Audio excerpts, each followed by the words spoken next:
PTA meeting ഉള്ളതാണ്. അതുകൊണ്ട് വളരെ ദീർഘിച്ച് നമ്മൾ ക്ലാസ്സിൽ പോകുന്നില്ല. കാര്യമായിട്ടുള്ള കാര്യങ്ങൾ മാത്രം പറയാമെന്നുള്ളതാണ് ഉദ്ദേശിച്ചത്. നമ്മളെ അറിയാം, ജലജന്യ രോഗങ്ങൾ പങ്ക് പിടിച്ചുകൊണ്ടിരിക്കുകയാണ്. അതിൽ പ്രധാനമായിട്ട് ഇപ്പം കണ്ടുകൊണ്ടിരിക്കുന്നത് നമ്മളെ പഞ്ചായത്ത് തന്നെ ഈ മാസം 27ഓളം കേസുകൾ നമ്മൾ റിപ്പോർട്ട് ചെയ്തിട്ടുണ്ട്. അതിൽ തന്നെ നമ്മൾ കുറേ അറിയാത്ത കേസുകളുണ്ടാവും. അപ്പോൾ അതിൻ്റെ ഒരു ഇരട്ടി തന്നെ ഉള്ളിൽ തന്നെ നമ്മൾ അറിയാണ്ട് പോകുന്ന കേസുകളുണ്ട്. എല്ലാം ഒന്നും നമ്മൾ അറിയില്ല, ആരോഗ്യവകുപ്പ് പറയുന്നില്ല.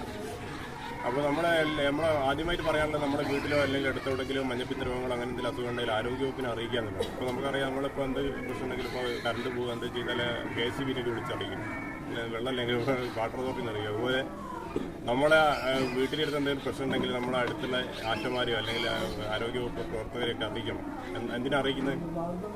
അതിനെതിരെ പ്രതിരോധ പ്രവർത്തനം. മഞ്ഞപ്പിത്തത്തിൻ്റെ കാര്യം തന്നെ പറയുകയാണെങ്കിൽ മഞ്ഞപ്പിത്തത്തിന് പ്രത്യേകിച്ച് മരുന്നൊന്നുമില്ല. ഉണ്ടോ? മരുന്നില്ല. ഇവിടെ വന്ന എത്ര ആൾക്കാരുണ്ടോ?